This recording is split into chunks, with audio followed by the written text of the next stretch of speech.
انہوں نے case he اس طریقے سے لڑا کہ ہمیں ان سے بلے کا نشان واپس لینا پڑا، اور اس کے بعد سپریم کورٹ آف پاکستان کی جانب سے بھی اس کی تائید کی گئی۔ اب یہ سکندر سلطان راجہ کو کوئی بتایا، ظاہر ہے یہ تو الیکشن سے پہلے ایک چیز جو تھی وہ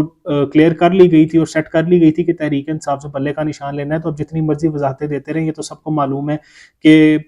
کیا کیا گیا 8 فروری کو اور 8 فروری سے پہلے۔ سکندر سلطان راجہ کا مزید کہنا تھا، میں تو پی ٹی آئی کو بڑا سراہتا ہوں، ان کے پاس لوگوں کا مینڈیٹ ہے، ان کے پاس بڑی فالوئنگ ہے، اسی لیے میں ان کو پسند بھی کرتا ہوں، لیکن انہوں نے بہت سے بلنڈر کیے ہیں جس کی وجہ سے ان سے بلے کا نشان بھی واپس لے لیا گیا۔ اب ان کا جو پارٹی کا آئین ہے، یعنی تحریک انصاف کا جو پارٹی کا آئین ہے، وہ بہت ہی سخت ہے، تو وہ خود ہی اس کو فالو نہیں کر سکے، تو لہٰذا اب ان سے بلے کا نشان اسی وجہ سے واپس لیا گیا۔ لیکن میں تو تحریک انصاف کو بڑا پسند کرتا ہوں، اور میرا یہ دل تھا کہ تحریک انصاف کو بلے کا نشان واپس ملتا، لیکن تحریک انصاف نے خود ہی جو ہے کیس ہارا۔ اب انہوں نے جو ایک اہم انکشاف کیا، اب جس کی تصدیق ان کو کرنی چاہیے، جس کے ثبوت بھی ان کو دینے چاہیے، وہ یہ تھی کہ ان کے اوپر جی قاتلانہ حملہ کرنے کی کوشش کی گئی تھی۔ یہ ہمارے جو چیف الیکشن کمشنر ہیں ان کی جانب سے واضح طور پر بات کی گئی کہ عمران خان کے دور حکومت کے اندر ان کے اوپر قاتلانہ حملہ کرنے کی کوشش کی گئی۔ چیف الیکشن کمشنر کا کہنا تھا کہ جو ٹاپ رینک کے جو لوگ ہیں، یعنی ٹاپ لوگ ہیں، انہوں نے ان کے اوپر حملہ کرنا تھا، اور ان کو یہ بتایا گیا، یعنی ان کو یہ انفارمیشن پہلے دے دی گئی کہ جی آپ بائی روڈ سفر نہ کریں، آپ کے ساتھ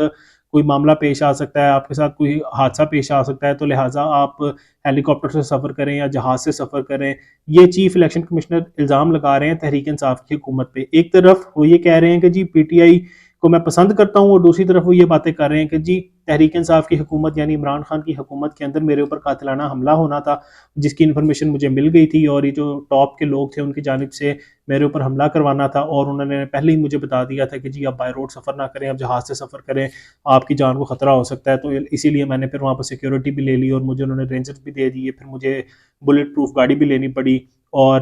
میں نے ویسے سیکیورٹی تو نہیں رکھی، صرف مجھے بلٹ پروف گاڑی میں نے لے لی، اور وہی اب میرے پاس ہے۔ میری فیملی کو خطرہ تھا تو اسی لیے میں نے وہاں پر سیکیورٹی نہیں لی، لیکن بلٹ پروف گاڑی میں نے وہاں پر ضرور رکھی۔ اب صورتحال کچھ یوں ہے کہ ان سے سوال یہ بنتا ہے کہ انہوں نے خود کہا کہ میرا اور عمران خان کا اختلاف ایک وجہ سے ہوا، وہ یہ تھا کہ عمران خان چاہتے تھے کہ جو سینٹ کے انتخابات ہوں وہ اوپنلی ہوں، یعنی اس کے اندر سیکرٹ بیلٹ کا استعمال نہ ہو، تاکہ جو ہارس ٹریڈنگ ہے اس کو روکا جا سکے۔ ہارس ٹریڈنگ اس طریقے سے بڑے عام اور آسانی سے ہو سکتی ہے۔ آپ سب نے دیکھا کہ یوسف رضا گیلانی کو جب سینیٹر بنایا گیا تھا تو اس کے اندر کس طریقے سے دھاندلی کی گئی تھی، اور یوسف رضا گیلانی کا جو بیٹا تھا وہ کس طریقے سے ووٹ خریدتا ہوا بھی پکڑا گیا تھا، لیکن اس کے اوپر کسی قسم کی کارروائی نہیں کی گئی۔ اب صورتحال کیا ہے؟ یہاں پر چیف الیکشن کمشنر کی جانب سے ایک چیز واضح کر دی گئی، اور اس چیز کا انہوں نے اعتراف بھی کر لیا کہ صرف اور صرف عمران خان سے اختلاف کے بعد انہوں نے تحریک انصاف کو ہروایا، کیونکہ اگر آپ کا عمران خان سے اختلاف تھا تو آپ کو چاہیے تھا کہ وہیں پر عہدہ چھوڑ دیتے، لیکن اب آپ نے خود اس چیز کا اعتراف کر لیا کہ جی میرا عمران خان سے اس بات پہ اختلاف ہوا۔ اب جہاں پر اختلاف ہو گیا، اس کا مطلب آپ کے ذہن میں، آپ کے دل میں عمران خان اور تحریک انصاف کے لیے غصہ بھی تھا، تو اگر آپ کے اندر اتنی ہمت ہوتی، غیرت ہوتی، تو آپ اسی ٹائم استعفیٰ دے دیتے اور کہہ دیتے جی میرا اس معاملے کے اوپر اختلاف ہے، تو لہٰذا میں جو ہے یہ عہدہ نہیں سنبھال سکتا، تو جس نے الیکشن کروانے ہیں وہ آ کے وہاں پر الیکشن کروا لے۔ لیکن انہوں نے اس عہدے کو اپنے پاس رکھا، اور جس طریقے سے پاکستان کے اندر انتخابات کروائے گئے وہ سب کچھ بھی آپ کے سامنے ہے۔ ان کا مزید کہنا تھا کہ اگر ہم نے دھاندلی کرنا ہوتی تو ہم نواز شریف کو مانسہرہ سے جیتنے دیتے، ہم نے کسی قسم کی کوئی دھاندلی نہیں کی۔ اب یہ بھی بات انہوں نے ایک کی ہے کہ جی اگر ہم نے، اس کا مطلب ان کے پاس اس چیز کا اختیار ہے کہ وہ کسی کو بھی جتوا سکتے ہیں اور کسی کو بھی ہروا سکتے ہیں، کیونکہ یہ وہ باتیں ہیں جو انہوں نے خود کی ہیں۔ جاوید چودھری کے مطابق ان باتوں سے یہ چیز اخذ کی جا سکتی ہے کہ یہ ایک چیز واضح کر رہے ہیں کہ جی جو ادارے ہیں وہ کسی بھی طریقے سے انتخابات کے اندر انٹرفین کر سکتے ہیں اور انتخابات کا نتیجہ بدل سکتے ہیں۔ یہ تو عمران خان بہت دیر سے کہہ رہے ہیں کہ جی اداروں کی جانب سے انتخابات کے اندر جو ہے وہ انٹرفیرنس کی گئی ہے، لیکن یہاں پر کوئی نہیں مان رہا۔ لیکن ان کے اس بیان کے بعد ایک چیز واضح ہو چکی ہے، جیسے انہوں نے کہا کہ نواز شریف کو ہم چاہتے تو مانسہرہ کے اندر ہروا سکتے تھے، تو انہوں نے کہا کہ جی نواز شریف کو مانسہرہ کے اندر ہم جتوا سکتے تھے، لیکن وہاں پر وہ نہیں جیتے۔ لیکن ایک دوسری طرف دیکھیں تو لاہور کے اندر جس طریقے سے نواز شریف کو جتوایا گیا وہ سب کچھ بھی آپ کے سامنے ہے۔ بہرحال جس طریقے سے یہ سکندر سلطان راجہ نے بات کی اور انہوں نے اپنے آپ کو ہی بے نقاب کیا، سب سے پہلی بات تو یہ کہ جب انہوں نے کہا کہ میرا عمران خان سے اختلاف ہے، جہاں پر اختلاف آ گیا تو اس کا مطلب وہاں پر آپ کسی بھی صورت اختلاف جس سے کیا ہے اس کو کامیاب نہیں ہونے دیں گے، تو وہی ہوا۔ 8 فروری کو پاکستان کی عوام نے عمران خان کو ووٹ ڈالا اور آپ نے وہاں پر مسلم لیگ نون، پیپلز پارٹی اور MQM جیسی جماعتوں کو وہاں پر کامیاب کروا دیا. انہوں نے ایسی بہت سی باتیں کی ہیں ان کے اندر جن کے اندر یہ چیز واضح ہو چکی ہے اور یہ ان کا اعتراف ہے کہ انہوں نے یہاں پر عمران خان اور تحریک انصاف کو ہروایا. ایک بار پھر میں آپ کو بتا دوں وہ کس طریقے سے. وہ سادی سی بات ہے، کسی کے اندر بھی کامن سینس ہوگی وہ اس چیز کا اندازہ لگا سکے گا. آپ نے کہا کہ جی میرا عمران خان سے اختلاف ہو گیا تھا، تو کس بات پہ اختلاف ہوا وہ بات مانے نہیں رکھتی، لیکن جب آپ کا ایک بندے سے اختلاف ہو گیا تو اس کا یہی مطلب ہے کہ اب آپ اس کو کسی بھی صورت کامیاب نہیں ہونے دیں گے. اب چیف جسٹس کی بھی یہ گواہی آ گئی کہ جی وہ انہوں نے مجھے کہا کہ آپ نے الیکشن فری اینڈ فیئر کروانا ہے. اس کا مطلب یہی ہوا کہ وہ آپ پہ اعتبار نہیں کرتے، تو لہٰذا انہوں نے آپ کو کہہ دیا کہ جی الیکشن فری اینڈ فیئر کروائیں، کیونکہ وہ بھی جانتے ہیں کہ آپ یہاں پر فری اینڈ فیئر الیکشن نہیں کروا سکتے. اب ان کی یہ گفتگو جاوید چودھری کے ساتھ ایک چیز واضح کرتی ہے کہ جی صرف اور صرف عمران خان کو ہرانے کے لیے انہوں نے جس طریقے سے معاملات کیے وہ سب کچھ آپ کے سامنے ہے، لیکن یہ گفتگو کر کے انہوں نے مکمل طور پر اپنے آپ کو بے نقاب کر لیا ہے. اور دوسری خبر اب آپ کے لیے یہ ہے، یہ بڑی ہی دلچسپ خبر ہے کہ مریم نواز کی جانب سے جی کوٹ لکھپت جیل لاہور کا دورہ کیا گیا اور وہاں پر جو قیدی ہیں ان کے ساتھ افطاری کی گئی. اب اس کے اندر خبر یہ ہے کہ جو صحافی ہیں لاہور کے شاکر رحمان، ان کی جانب سے ایک بات کی گئی، ان کی طرف سے خبر دی گئی کہ جو تحریک انصاف کی خواتین تھیں ان کو وہاں پر باہر نہیں آنے دیا، بلکہ ان کو ایک سیل میں بند کر دیا گیا اور نہ ہی وہاں پر ان کو افطاری دی گئی مریم نواز کی آمد پر. اب وہاں پر وہ خواتین بھی موجود تھیں، اگر ان کے اندر اتنی ہمت ہوتی وہ خواتین کو باہر نکالتے، مریم نواز کے فیس ٹو فیس کرتے، لیکن ظاہر ہے مریم نواز تو صرف ایک صنم جاوید سے اتنی خوف زدہ ہیں، وہاں پر تو تحریک انصاف کی 3 سے 4 خواتین موجود ہیں. تو لہٰذا مریم نواز نے روایت برقرار رکھی ہے. پہلی تقریر میں انہوں نے کہا تھا کہ جی میں سب کی وزیر اعلیٰ ہوں، جس طریقے سے وہ یہاں پر کاروائیاں کر رہی ہیں اور جس طریقے سے تحریک انصاف کے اوپر ایک بار پھر کریک ڈاؤن شروع کر دیا گیا، وہ سب کچھ بھی آپ کے سامنے ہے. تحریک انصاف کے لوگوں کو اٹھانے کا سلسلہ شروع کر دیا گیا ہے، ضمنی انتخابات آگے آ رہے ہیں، وہاں پر تحریک انصاف کے لوگوں کو کاغذات نامزدگی نہیں جمع کروانے دی جا رہی،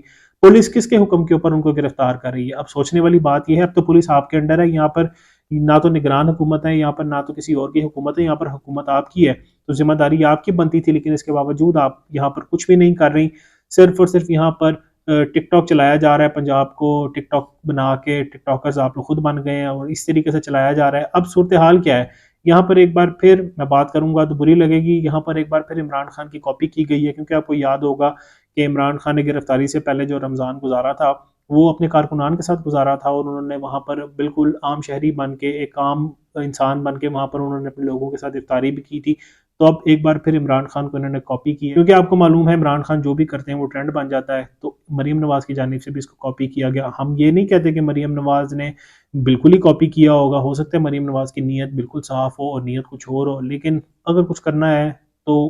تھوڑے مختلف طریقے سے کر لیں تاکہ لوگ یہ نہ سمجھیں کہ جی آپ نے عمران خان کی کاپی کیا. بہرحال اب جس طریقے سے مریم نواز کی حکومت چل رہی ہے وہ صرف ویڈیوگرافی اور فوٹوگرافی پہ چل رہی ہے، اور یہی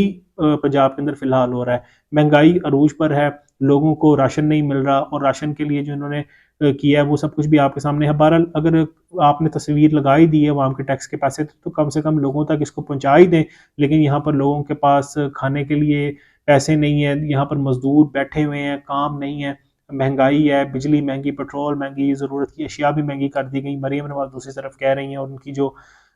ترجمان ہے وہ کہہ رہی ہیں کہ جی مہنگائی بھی ہم نے کم کر دی، آنے والے دنوں کے اندر مہنگائی مزید کم کر دیں گے. تو اگر یہ مہنگائی کم ہے تو اس سے بہتر تھا کہ جو معاملات چل رہے تھے ویسے ہی چلنے دیتے، کیونکہ آپ کو تو جس بھونڈے طریقے سے وزیر اعلیٰ بنایا گیا وہ سب کچھ بھی پاکستان کی عوام کے سامنے ہے. بہرحال اب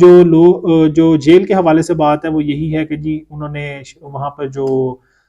قیدی موجود تھے خواتین، ان کے ساتھ انہوں نے وہاں پر افطاری کی، اور وہاں پر تصاویر میں دیکھ سکتے ہیں کہ جی وہاں پر لوگوں کو کھانا بھی سرو کیا اور جوتے ہاتھ میں پکڑ کر پھرتی بھی رہی، اور انہی ہاتھوں کے ساتھ انہوں نے کھانا بھی کھایا اور لوگوں کو سرو بھی کرتی رہی. بہرحال یہ ایک اچھی بات ہے، کرنی چاہیے تھی، لیکن جو اگر تحریک انصاف کی خواتین بھی وہاں پر موجود تھیں ان کو بلانا چاہیے تھا، ان سے بھی بات کرنی چاہیے تھی. ڈاکٹر یاسمین راشد وہاں موجود ہیں، عالیہ حمزہ وہاں موجود ہیں، صنم جاوید موجود ہیں، عائشہ بھٹا وہاں پر موجود ہیں، تو آپ کو چاہیے تھا ان کو بلاتی، ان سے بات کرتی، ان کی صحت کے بارے میں دریافت کرتی. ہیں تو وہ سیاسی قیدی، لیکن آپ اچھا جسچر دیتی اور وہاں پر ان کو بلا کر ان سے بات کرتی. لیکن ظاہر ہے جب سیاست کے اندر اتنی نفرت آ جائے اور جہاں پر جو اسے کہتے ہیں کہ ایک انا کا مسئلہ بن جائے اور یہاں پر آپ کے اندر ایک سریا آ جائے، تو آپ ظاہر ہے کیسے ان سے بات کر سکتی ہیں، کیونکہ مریم نواز بخوبی جانتی ہیں ان کو جس طریقے سے وزیر اعلیٰ بنایا گیا ہے. وہ اپنے نشست بھی ہار چکی تھیں، قومی اسمبلی کی نشست بھی اور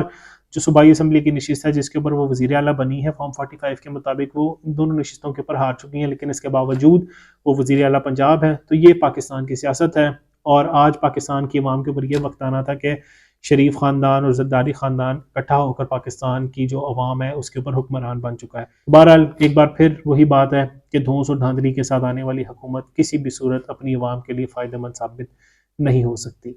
والسلام۔